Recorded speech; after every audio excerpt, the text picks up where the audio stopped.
আজকে আমরা যেটা দেখব সেটা হচ্ছে যে ক্লাস 10 এর কম্পোজিশন পার্টের একটা অংশ, চলিত গদ্যে বঙ্গানুবাদ।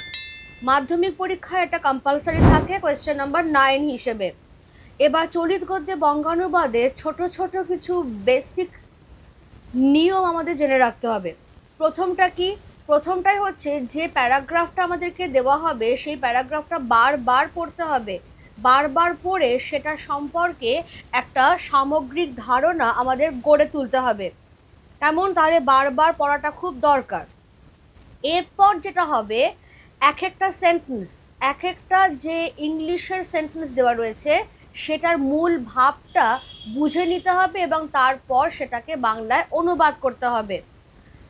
3 নম্বর যেটা, যে অনুবাদ যখন আমরা করব তখন খেয়াল রাখতে হবে যে ইংরেজির বাক্য গঠন আর বাংলার বাক্য গঠন কিন্তু একরকম নয়।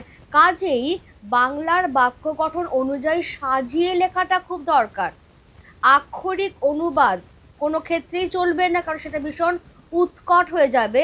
সেই জন্যই ভাবানুবাদের প্রয়োজন। কিন্তু হ্যাঁ, তাতে যেন মূল যে প্যারাগ্রাফটা আমাদের দিয়ে দিয়েছে সেটার অনুসরণ অবশ্যই থাকে। আর প্রত্যক্ষ উক্তি যখন থাকবে তখন তার অনুবাদে আমরা কিন্তু প্রত্যক্ষ উক্তিটাই আনবো।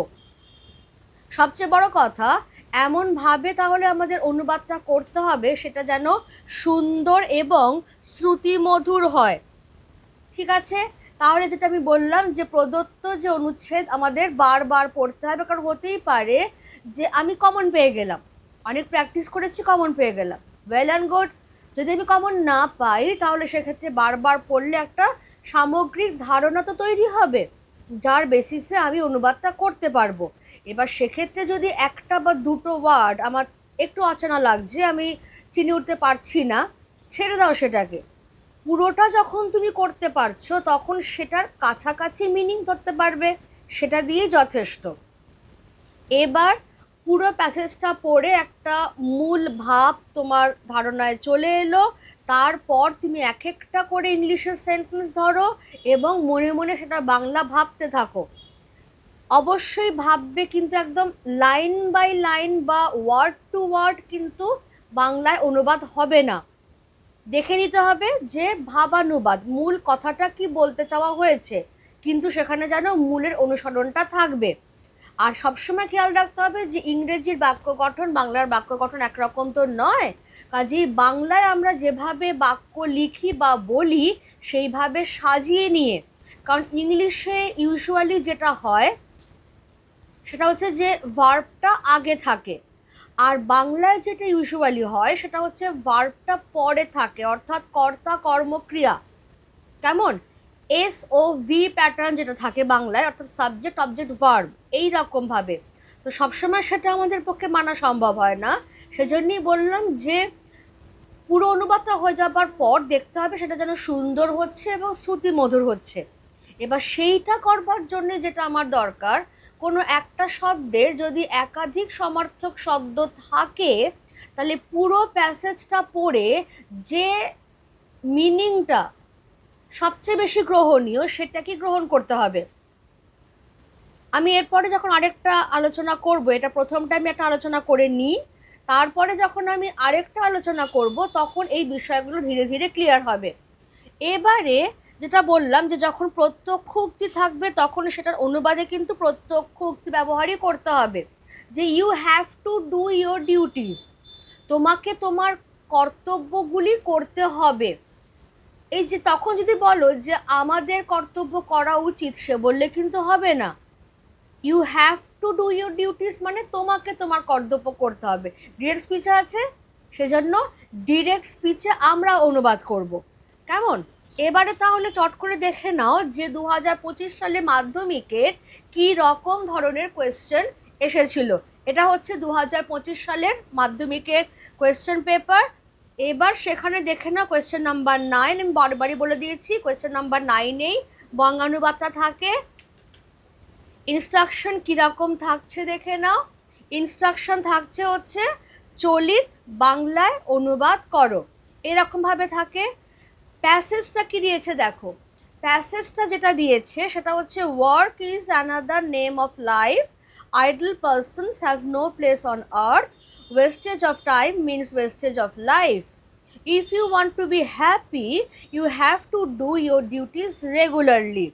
খেয়াল রাখবে যে বঙ্গানুবাদে সবসময় মার্কস থাকছে 4, 4-এর বেশি কিন্তু থাকে না।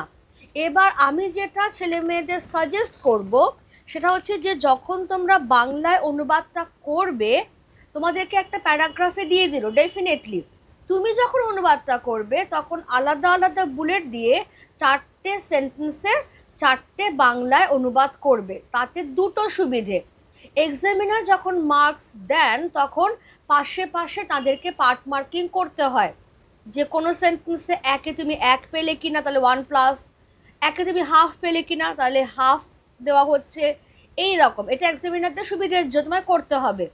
আর দ্বিতীয়ত তোমার সুবিধের জন্য, যাতে পুরোটা হয়ে যাওয়ার পরে কোনো সেন্টেন্স তুমি ছেড়ে গেলে কিনা, স্কিপ করে গেলে কিনা, সেটা যখন তুমি রিভিশন দিচ্ছ তখন চট করে দেখে নিতে পারবে যে হ্যাঁ 4টে বুলেট হয়েছে, মানে আমি 4টে সেন্টেন্সেরই বঙ্গানুবাদ করতে পেরেছি। এবার যে কোয়েশ্চেনটা আমি এইমাত্র দেখালাম সেটাই আমি এখানে কপি করে নিয়েছি অলরেডি তোমাদের সুবিধের জন্য, কারণ আমরা এটার ওপরই এখন কাজকর্ম করতে আরম্ভ করব। যেটা এক্ষুনি বলছিলাম, ভালো করে পড়তে হবে বারবার। তাহলে work is another name of life, idle persons have no place on earth, wastage of time means wastage of life, if you want to be happy you have to do your duties regularly। তাহলে বার 3-4 পড়বার পর দেখা যাচ্ছে যে এই প্যাসেজটা কি নিয়ে, এই প্যাসেজটা হচ্ছে কাজ সংক্রান্ত, যে কাজটাই হচ্ছে আমাদের জীবনের অপর নাম। এবার আইডল কথাটার মানে তোমরা সবাই মোটামুটি জানো, আইডল মানে হচ্ছে অলস। এবার বলা হচ্ছে যেটা যে অলস মানুষদের এই পৃথিবীতে কোনো জায়গা নেই ইত্যাদি, সময় নষ্ট করা মানে হচ্ছে জীবনকে নষ্ট করা। আর তুমি যদি জীবনে এই যে ওয়ান্ট টু বি হ্যাপি, জীবনে যদি সুখী হতে চাও তোমাকে এসেট্রা এসেট্রা করতে হবে, এই একটা মোটামুটি আমি বুঝলাম। এবারে তাহলে আমি একটা একটা করে জায়গায় যাব, একটা একটা করে সেন্টেন্স নেব। Work is another name of life. এবার খেয়াল করো, লাইফ মানে জীবন, এবার তার সঙ্গে মিলিয়ে ওয়ার্ক, এটার দুটো বাংলা হতে পারে কাজ বা কর্ম, কোনটাকে নেব? কর্মটা নিলে সেটা কিন্তু শুনতে বেশি ভালো লাগে কাজ কথাটার থেকে। কাজ হলো জীবনের আরেকটা নাম, এটা যে লিখবে, আর কর্ম জীবনের অপর নাম, ডেফিনেটলি একটু হলেও কিন্তু ফাইন লাইন ডিফারেন্স আছে। এগুলো তোমরা যখন ঘষা মাজা করবে তখন দেখবে তোমরাই বুঝতে পারছো যে কোনটা নিলে আমার কানে শুনতে ভালো লাগছে। এবার যেটা বললাম, তুমি যদি একদম ওয়ার্ড টু ওয়ার্ড করতে চাও, কর্ম হলো আরেকটি নাম জীবনের, এরকমভাবে আমরা বাংলায় কথা বলি না। তাহলে এবার আমাকে বাংলা বাক্য গঠন অনুযায়ী সাজাতে হবে। তাহলে আমি দেখো এখানে বুলেট দিয়ে স্টার্ট করলাম, এই বুলেট দিলাম, তার মানে আমার প্রথম সেন্টেন্স এবার স্টার্ট হবে। আমি সাজাচ্ছি, work is another name of life. তাহলে সাজালে কি দাঁড়াবে?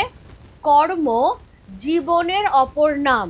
এখানে ইজ বাংলায় যেটা হলো সেটা কিন্তু সবসময় বাংলা বাক্যে লেখার দরকার হয় না, উজ্জ্ব থাকছে। কেমন? তাহলে কর্ম জীবনের অপর নাম।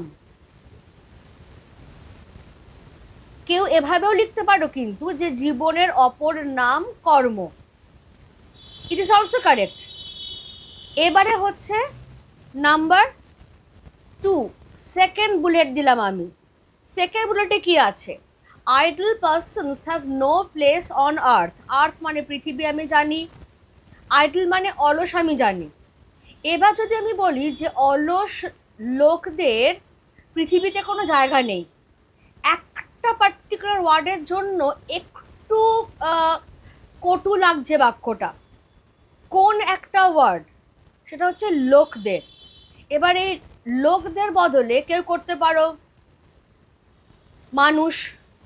এখন মানুষদের কথাটা হয় না, কারণ মানুষ কথাটাই ইটসেলফ বহুবচন। তার থেকেও একটা বেটার ওয়ার্ড আছে, সেটা হচ্ছে ব্যক্তিদের। ধরো আমি যদি এভাবে বলি যে এই পৃথিবীতে অলস ব্যক্তিদের কোনো স্থান নেই, তাহলেই আমার এই প্রথম সেন্টেন্সটার সঙ্গে মিলিয়ে একটা সুন্দর বাংলা আরেকটা বাক্য কিন্তু আমরা পেয়ে গেলাম। আমি কিন্তু একবারও বলছি না যে আমি যেভাবে করছি ঠিক সেভাবেই করো, আমি বলছি না, আমি জাস্ট তোমাদের পথটা দেখিয়ে দিচ্ছি যে কিভাবে তোমরা করতে পারো। যেহেতু প্রথম সেন্টেন্সে আমরা কর্ম নিয়েছি, জীবন নিয়েছি, দুটোই মান্য চলিত গদ্য, সেই জন্যেই আমরা যখন মান্য চলিত গদ্যেই করছি তখন আমরা অলস ব্যক্তিদের করছি। আর ঘুরিয়ে দিচ্ছি সেন্টেন্সটাকে, আমি বলতেই পারতাম যে অলস ব্যক্তিদের এই পৃথিবীতে কোনো স্থান নেই, ইট ইজ অলসো কারেক্ট, কিন্তু শ্রুতি মধুরতাটাকে যদি আমি একটুখানি প্রায়োরিটি দিই তাহলে কি দাঁড়াবে, পৃথিবীতে অলস ব্যক্তিদের কোনো স্থান নেই। চট করে লিখে নিচ্ছি আমি, পৃথিবীতে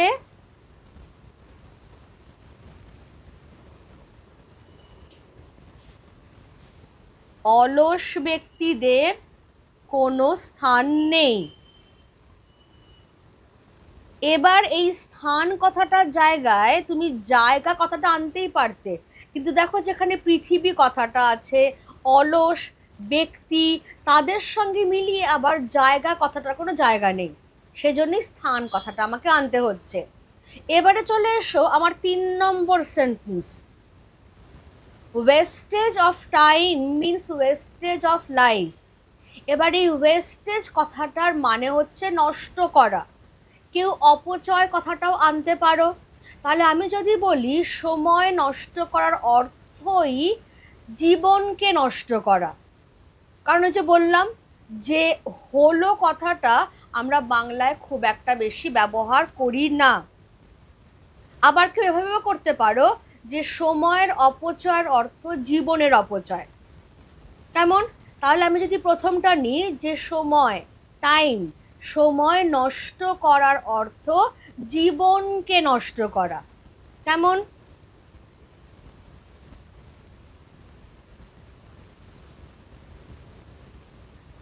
সময় নষ্ট করার অর্থ জীবন নষ্ট করা। কেটা এখানে খুব একটা দরকার নেই বলে আমি ছেড়ে দিলাম, জীবন নষ্ট করা। এবার আমার হাতে কিন্তু আর একটাই সেন্টেন্স থাকার কথা, কারণ 4 নম্বর মানে 4টে সেন্টেন্সই দেবে। If you want to be happy you have to do your duties regularly. এবার এই হ্যাপি কথাটার আসল অর্থ কিন্তু সুখী। বেশিরভাগ ছেলে মেয়ে আমরা দেখি তারা এই সুখী কথাটার জায়গায় করে ফেলে খুশি। একটু এবার সেন্টেন্সটা ভাবো যে কিরকম হতে পারে। ডিরেক্ট স্পিচে আছে কিন্তু, তাই তো?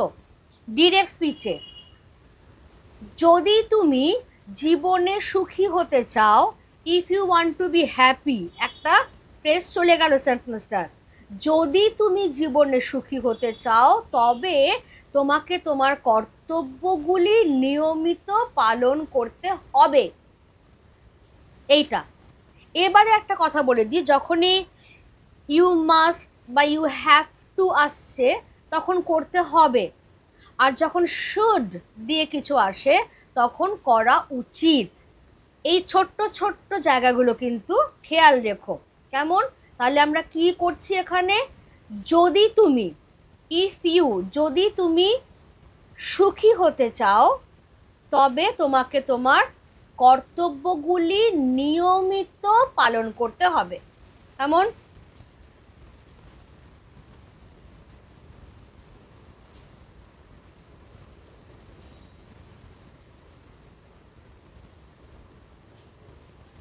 যদি তুমি সুখী হতে চাও তবে তোমাকে তোমার কর্তব্যগুলি, ওই যে বলা হয়েছে রেগুলারলি, কর্তব্যগুলি নিয়মিতভাবে পালন করতে হবে।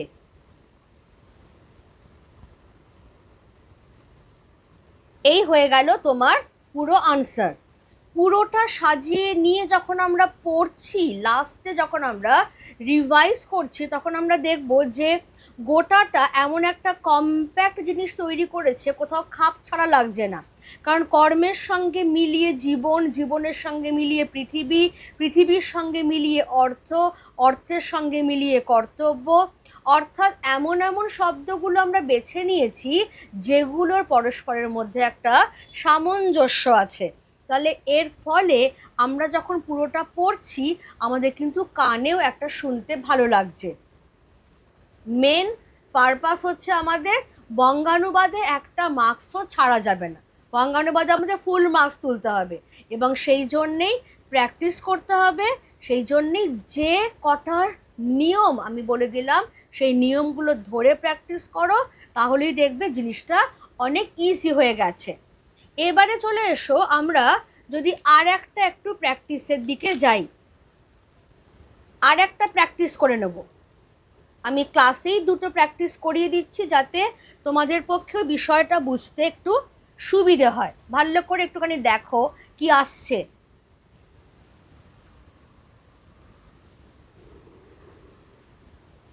সেম ওয়েতে তাহলে আশা করি সবার পড়া হয়ে গেছে। আমি একবার পড়ে দিই তাহলে। Home is the first school where the child learns his first lesson. He sees, hears and begins to learn at home. In a good home, honest and healthy men are made. Bad influence at home spoils a child. তাহলে বারবার পড়বার পরে মোটামুটি এইরকম একটা ধারণা হওয়া খুব স্বাভাবিক, যেখানে বাড়ির কথা বলা হচ্ছে, বাড়িতে কীরকম পরিবেশ থাকলে একটা সুন্দর শিশু সে ভালোভাবে বেড়ে উঠতে পারে সেই কথা বলা হচ্ছে, আবার বাড়ির খারাপ প্রভাব শিশুকে যে নষ্ট করে দিতে পারে সেই কথাটাও বলা হচ্ছে। ফাইন, তাহলে এখানেও চারটে সেন্টেন্স, একটা করে ফুল স্টপ, মানে তাহলে এখানে একটা ফুল স্টপ পড়েছে, এখানে দুটো ফুল স্টপ পড়েছে, এখানে 3 নম্বর, এখানে 4 নম্বর। তাহলে যেরকম প্যাটার্ন মাধ্যমিকে মিলে যাচ্ছে, চারটে সেন্টেন্স আমাকে দেবে, আমিও তাহলে সেইভাবে বুলেট দিয়ে দিয়ে করব যাতে আমারও খেয়াল থাকে যে আমি চারটেই অনুবাদ করেছি। এবার আমার ফার্স্ট পয়েন্ট, হোম। হোম কথাটার অনেকগুলো বাংলা হতে পারে, বাড়ি হতে পারে, ঘর হতে পারে, গৃহ হতে পারে। এবার কোনটাকে নেব সেটা কিন্তু আমি অলরেডি বুঝতে পেরে যাচ্ছি কিসের থেকে, স্কুল। স্কুল কথাটার বাংলা আমাকে বিদ্যালয় যখন করতেই হবে, তখন বাড়ি হলো প্রথম বিদ্যালয়। দেখো একটু হলেও খাপ ছাড়া লাগে, আমি বলছি বলি খাপ ছাড়া যে লাগতেই হবে এমনটা নয়, কিন্তু তোমরাও যখন বারবার এটা করবে বা পড়বে তখন দেখবে যে বাড়ির সঙ্গে ঠিক বিদ্যালয়টা যায় না, সবচেয়ে বেশি যায় হচ্ছে গৃহ। তাহলে এবার কি আসছে, home is the first school where the child learns his first lesson. বাড়ি বা গৃহ, গৃহ হলো প্রথম বিদ্যালয় যেখানে শিশু শেখে তার প্রথম পাঠ। এভাবে আমরা বাংলা বাক্য কখনো বলি না। তাহলে এবার সাজানো, গৃহই প্রথম বিদ্যালয় যেখানে শিশু তার প্রথম পাঠ শেখে, রাইট? যা শিখবো সঙ্গে সঙ্গে আমি এখানে লিখছি, গৃহই প্রথম বিদ্যালয়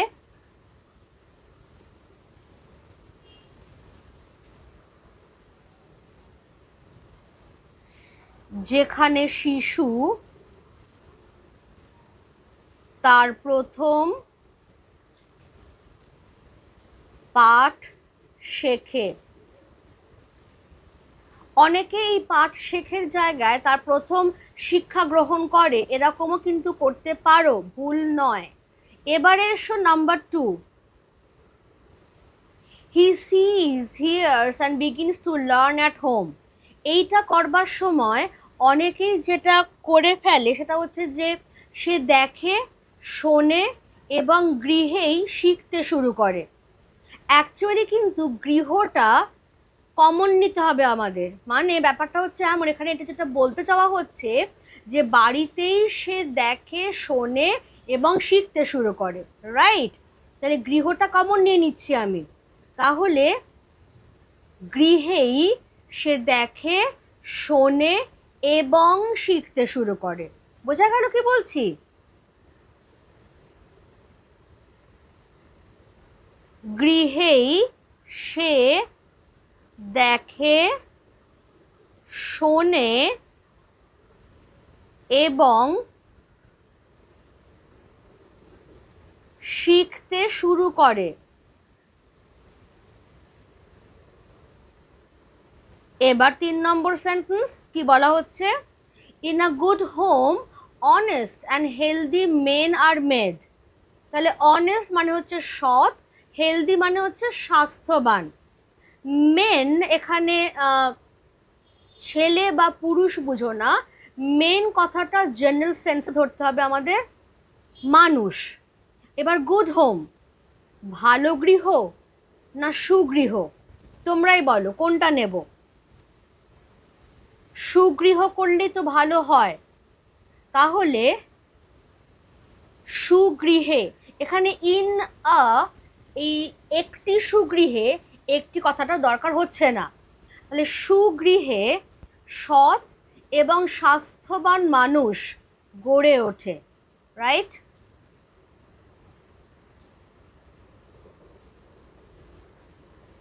সুগৃহে সৎ এবং স্বাস্থ্যবান মানুষ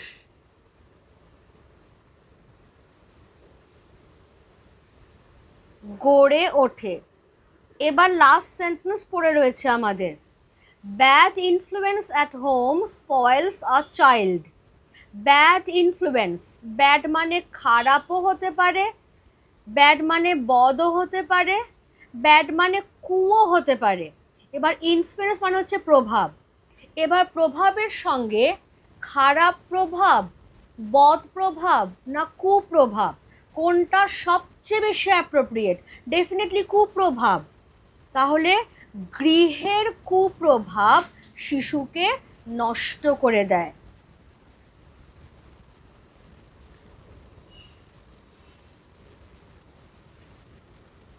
গৃহের কুপ্রভাব শিশুকে নষ্ট করে দেয়। হয়ে গেল?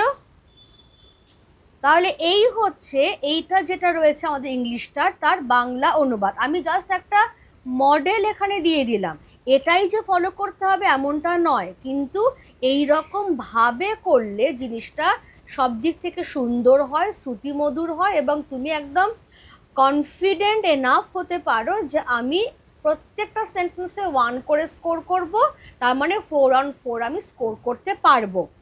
যার জন্য আমাকে কতগুলো বেসিক পয়েন্টস মাথায় রাখতে হবে, ভালো করে বারবার পড়ব, যেই প্যারাগ্রাফ দিল হুড়মুড়িয়ে তার ঘাড়ের ওপরে না পড়ে বারবার পড়ব, যাতে একটা স্পষ্ট ধারণা গড়ে ওঠে। এক একটা সেন্টেন্সকে তারপরে ধরব, বাংলা বাক্য রীতি অনুযায়ী তাকে সাজিয়ে লিখব, ভাবানুবাদের দিকে যাব, এবং এমন এমন কিছু শব্দ আমি চয়ন করব যাতে ওভারঅল আমার যে বঙ্গানুবাদটা খুব খটোমটোও হচ্ছে না, একটা সহজ স্বচ্ছন্দ গতি থাকছে, আর শুনতে ভালো লাগছে। কেমন? দুটো আমি তোমাদের সামনেই করে দিলাম, আর দুটো আমি স্যাম্পল হিসেবে দিয়ে দিলাম,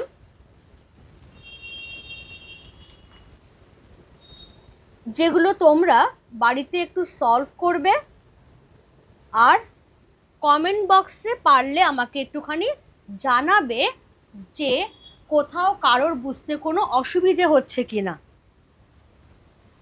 Man is the maker of his own fortune. We cannot prosper in life if we are afraid of labor. Some people think that success in life depends on luck or chance. Nothing can be further from truth. এই last সেন্টেন্সটা নিয়ে অনেকের সমস্যা হয়। এটাকে তুমি এভাবে করতে পারো যে এটি সত্যের অপলাপ ছাড়া আর কিছুই নয়। মানে যদি তুমি বলো যে এর থেকে সত্যি থেকে দূরে আর কিছু হতে পারে না, মানে কিছু বোঝাই গেল না। কিন্তু সেই জন্য এটাকে তুমি এভাবে ঘুরিয়ে করতে পারো যে এর চেয়ে সত্যের অপলাপ আর কিছু হতেই পারে না, মানে সোজা কথা এর চেয়ে মিথ্যে আর কিছু নয়। এটা একটা দিয়েছি। আর একটা দিয়েছি, we live in India and work for India but we should not, দেখো এখানে শুড নট চলে এসেছে, তার মানে আমাদের ভুলে যাওয়া উচিত নয়। কেমন? That we belong to the larger family of the world, the people living in other countries are after all our cousins. কাজিনসের বাংলা শুধু জ্ঞাতি করো, কারণ জ্ঞাতি ভাই বোন কথাটা হয় না, সেজন্য জ্ঞাতি করবে। It would be such an excellent thing if all the people in the world were happy and contented. Contented এর বাংলা মানেটা আমি বলেই দিচ্ছি যে, আচ্ছা বলবো নাকি বলবো না, একটু তোমাদের উপরে ছেড়ে দিই না। কারণ যখনই বঙ্গানুবাদ করবে, আমরা যেটা সাজেস্ট করি ছেলে মেয়েদের, হাতের কাছে একটা পকেট ডিকশনারি রাখতে। পকেট ডিকশনারি রাখলে কি হয়, টুক করে কয়েকটা ওয়ার্ডের মানে জানি না, একবার দেখে নিলাম, তাহলে সেটাও একটা প্র্যাকটিসের মধ্যে আমাদের চলে আসে। কিন্তু সেজন্য আমি প্রথমে ভেবেছিলাম যে বলে দেব যে কন্টেন্টেড কথাটার কি মানে, কিন্তু এখন ভাবছি যে থাক, একটু তোমরা প্র্যাকটিস করো। যদি অসুবিধা হয় আমাকে জানাও, আর যদি কন্টেন্টেডের মানে পেয়ে যাও যে কি হচ্ছে সেটাও জানাও কমেন্ট বক্সে। আমার কমেন্ট বক্স তোমাদের জন্য ওপেনই রয়েছে। কেমন? তাহলে এইখানেই আমি বঙ্গানুবাদের ক্লাস শেষ করছি। এই দুটো অবশ্যই একটু প্র্যাকটিস করো, আরও ডেফিনেটলি করবে, কারণ সামনের বছর তোমাদের মাধ্যমিক পরীক্ষা, খুব বেশি আর দেরিও নেই। টেস্ট পেপার সলভ করো, যে পেপারে যে জায়গায় অসুবিধা হবে বা আটকে যাবে ডেফিনেটলি আমাকে কমেন্টে জানাও। আর যে দুটো দিয়ে দিলাম খুব আসেই দুটো, যে দুটো করিয়ে দিলাম সে দুটো তো আসেই। তো যেগুলো এখানে এক্সারসাইজ হিসেবে দেওয়া রয়েছে সেগুলো সলভ করো, আমাকে একটুখানি জানাও সলভ করতে পারলে কিনা। ঠিক আছে? Thank you class.